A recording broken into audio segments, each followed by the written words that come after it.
Welcome to Fluxedo Junction. I'm Scott Kuchler. Each episode, we bring you the best music of all genres from throughout the world. And this week, we'll be speaking with guitar virtuoso Johnny A. Having come to prominence as the music director of Giles Band singer Peter Wolf's outfit, coordinating the onstage arrangements, playing on several tours, and co-producing Wolf's 1996 album Long Time, Johnny was asked to join the Yardbirds as their lead guitarist in 2015.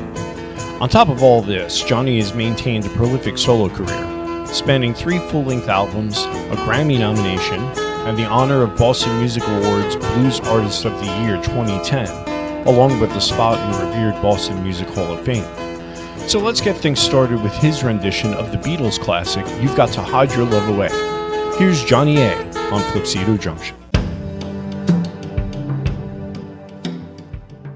Well, first of all, thank you so much for joining us again. You've been on the show a few times before. You're going to be playing at Iridium on March 22nd, I believe. The last time I was at Iridium was to see Les Paul. So that was quite some time ago. Yeah. But how does it feel to be playing? Have you played Iridium before? Forgive me for not knowing that. Yeah, I've played this several times. As a matter of fact, I've sat in with Les a couple times throughout the years. Wow, what was that like? Well, you know, he's the mountain, so you go into the mountain and so much knowledge there and so many people influenced by him, people like Jeff Beck, all kinds of people influenced by Les, including myself. So it obviously an honor to have played with him and ultimately really become to know him on a friendly level as well, you know, because of my years associated with Gibson guitars in the past. So it was a fun relationship to have with him. He's iconic, you know. I met him once or twice myself when I was working with Bill Wyman's band on the record company side. He showed up at the show at Town Hall backstage just to hang out. Really nice guy. Your interaction with legends is itself legendary. Obviously, you played with the Yardbirds for quite some time, and that's the least of the people that you've interacted with. How does it, for somebody like yourself who's been doing this for quite some time now, how does it feel to now be one of those legendary, influential people to other players?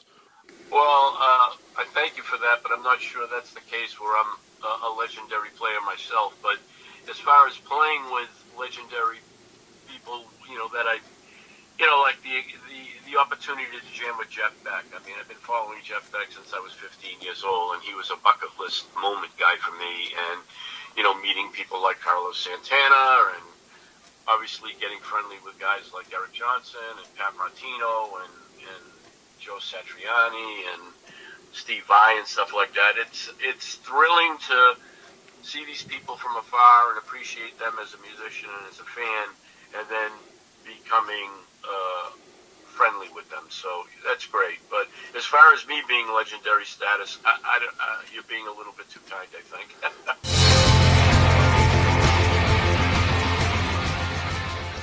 Well, I don't think so. I'm a music guitar teacher myself. I teach at School of Rock and a few other places, and my students know who you are. You know, I think, I guess there is a little bit of a difference between being a household name and being somebody who's influential to other players. But honestly, I can truthfully say that most of my students are definitely aware of your work, and I've been inspired by your work. I mean, I've been, as we just discussed before we got on air, I've known about you and have been following your career, you know, since the early 2000s. So, you know, and your work with the Gibson Company, all of these things have raised your profile considerably higher than most other guitar players, I would say.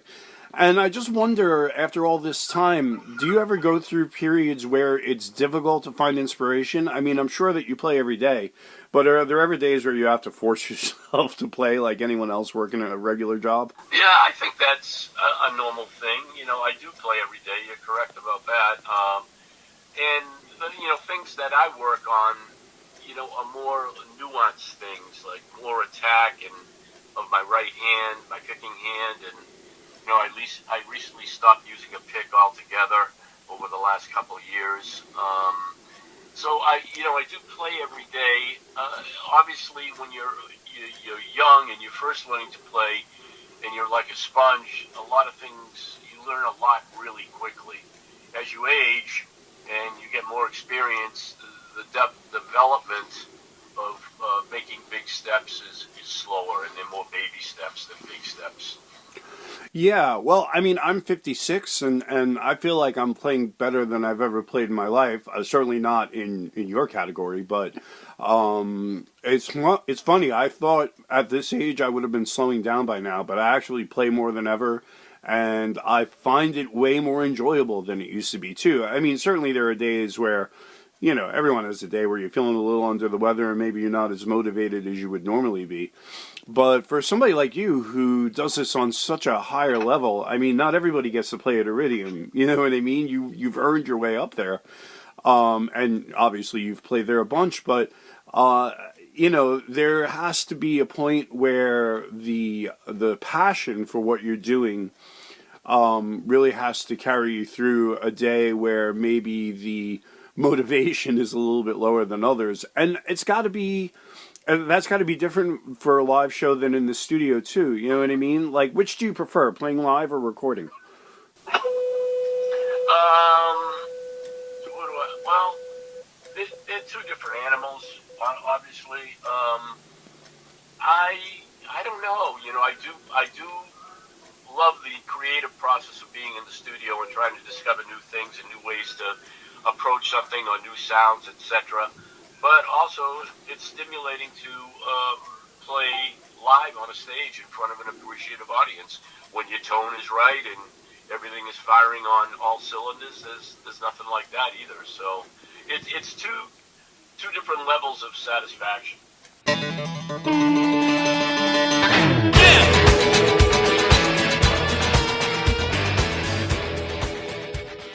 Can you tell us a little bit about what we can expect at the Iridium show? Who else will you be playing with, and what kind of material can we look forward to? Well, as of recently, over the last 5 or 6 years, I was pretty much doing a solo show, a looping show that was kind of technically based, but over the last year, I've abandoned that solo show and I've been using a trio, and I've kind of started to go back to celebrating the type of playing and the musicians and guitarists that I really enjoyed when I was 14 and 15 and 13 years old, and that's a lot of the British blues stuff. It's celebrating people like early Eric Clapton, Michael Bloomfield, Savoy Brown Blues Band. So a lot of the stuff is based on. It's going to be more of a blues-based improvisational show, whereas a lot of my shows in the past, whether from trying to replicate my records or my looping show, has been more technically based and not as much improv. I'm just kind of enjoying playing guitar more free than I have in the last few years. So I think that's what people can expect. I have a fantastic rhythm section. The drummer's name is Marty Richards, and he's played with everybody from jazz great Gary Burton to rock great Joe Perry and the Giles Band. And the bass player I'm using on this, his name is Brad Helene. He's played with Sue Tedeschi. He's played with Ministry. They're both very accomplished, multifaceted musicians. We're actually close to being out of time.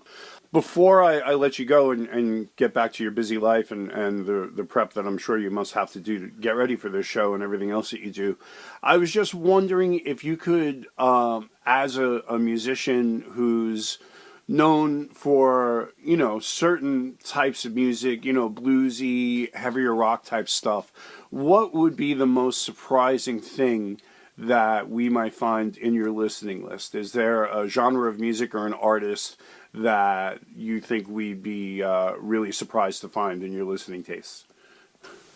Yeah, I'm a big fan of Jerry Rafferty. Oh, wow. I think he was a brilliant songwriter and a brilliant producer. He made wonderful sounding records. I'm a big fan of the Everly Brothers. I'm a big fan of Chris Whitley. Yeah. So, that's, kind of like, it's very interesting, and being mostly known as an instrumental guitarist, I don't really listen to a lot of instrumental guitarists.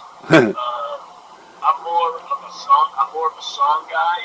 I'm more of a melody guy. I'm not really so much a guy that gets inspired by shredding or by riffing.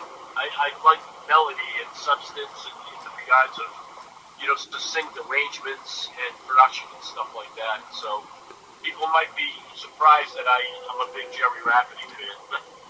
Well, listen, man, thank you so much for your time. I know how busy you are. You're a guy who's always on the move. I really appreciate that. I'm really looking forward to the show, and I know my listeners are as well. And I just want to thank you for your time once again. It's not often I have somebody on the show 3 times, and I'm honored to speak with you once again. Thank you so much. Oh, my pleasure, and thanks for the support, and hope to see everybody on the 22nd at the Iridium. And anybody wants to find out about me, they can go to johnnyaa.com, and everything is listed there. Sounds great. Thank you so much, man. Be well. You're welcome. Have a great day. That brings us to the end of another show. This show is a production of ABCs of Music and is produced by Jamie Malinowski, Will Angeloro, and myself, Scott Kuchler. Once again, this has been Fluxedo Junction. My name is Scott Kuchler. Thanks for joining us. We'll see you next time.